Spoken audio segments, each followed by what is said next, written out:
So, sa mga hindi pa po nakakakilala, no, yung mga baguhan dito, hindi pa nakakakilala, dun sa nag-preach kanina, no, siya po ang ating Pastor Edwin. No? Siya rin po ang isa sa nag-encourage na ako po ay gamitin ng Panginoon dito sa bahay panambahan natin. At siya po ay na maalam na time will come, magkikita-kita din tayo. Amen? So, pumasyal lang siya. Namasyal lang po siya. Pero hindi po siya nawala sa ating puso at isip. Nandiyan po siya. Amen? So, dadako po tayo sa pagbibigay, no? Sino po yung alam nyo na, no? Yung message kanina, alam nyo na kung paano mangisda? Balakay. Ano, balakaya? Ano, naturuan kayo, no? Yung pala sikreto, no? Ganun lang pala ang manghuli ng isda. Pero sana naman, hindi puro isda, manghuli din tayo ng kaluluwa. Amen? Kasi yun yung point dun eh. Yung nang gusto yung parating ng mensahe.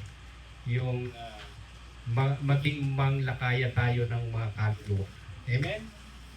So, dadako po tayo ngayon sa pagbibigay, no? Basahin ko po itong aklat ng 27 ng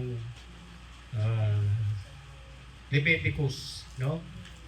Sabi dito sa Leviticus chapter 27 verse 30, sabi dito mga kapatid, at lahat ng ikasampung bahagi ng lupain, maging sa binhi ng lupain o sa bunga ng punong kahoy ay sa Panginoon, maging banal sa Panginoon. Amen?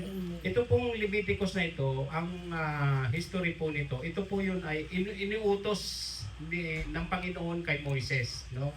Sa Levitico. Iniutos ito. Kasi nung time na yon, nung araw, ang mga tao, kapag nagkakasala, ay kinakailangan nilang magbigay o mabayaran yung kanilang mga kasalanan. No? Kaya isa ito sa mga iniutos ng Panginoon kay Moises. No?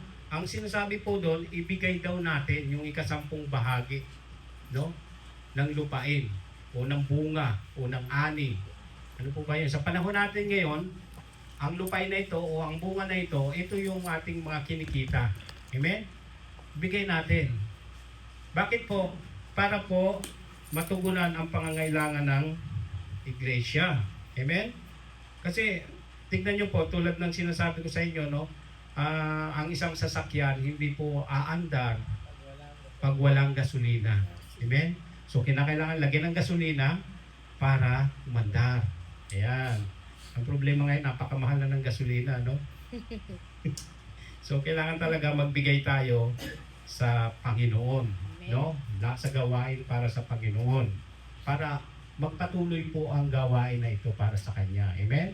Kasi po, kung wala po ang suporta nyo, kung wala pong nagbibigay, ay hindi po tayo makakapagpatuloy.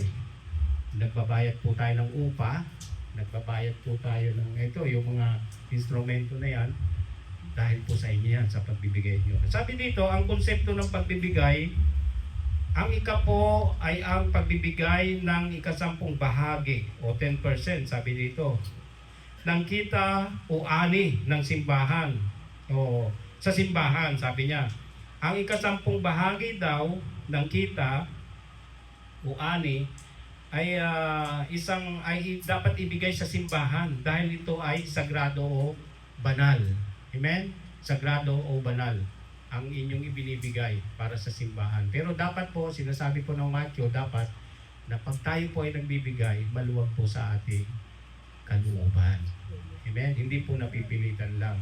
Amen? Kasi po, kapag ibinigay po natin ng maluwag sa ating kalooban, ang pagbibigay natin para sa Panginoon, maluwag din po ang pagdating ng blessing sa ating buhay. Amen po? Naniniwala po ba kayo doon? Amen. Purihin ng Panginoon. Magbigay po tayo. Salamat sa iyo, aking Panginoong Jesus. Ako'y inibig mo at inangkin lubos. Ang tanging alay ko sa'yo, aking Ama, ay buong buhay ko, puso at kaluluwa.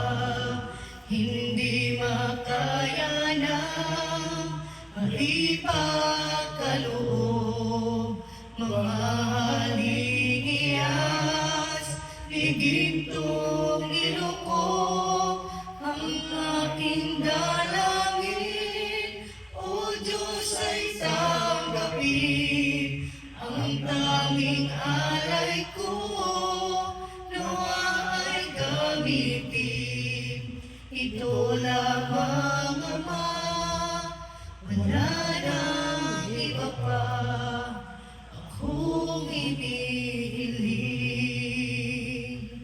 Ito lamang, Ama, wala nang iba pa akong inihiling. Taas po natin mga kamay. Pagpanalangin po natin ang mga handog na ito. Hallelujah. Panginoon, maraming salamat po sa mga handog na ito, Panginoon. Maraming salamat po sa mga salapi na ito na pinagkaloob ng aming mga kapatid, Panginoon.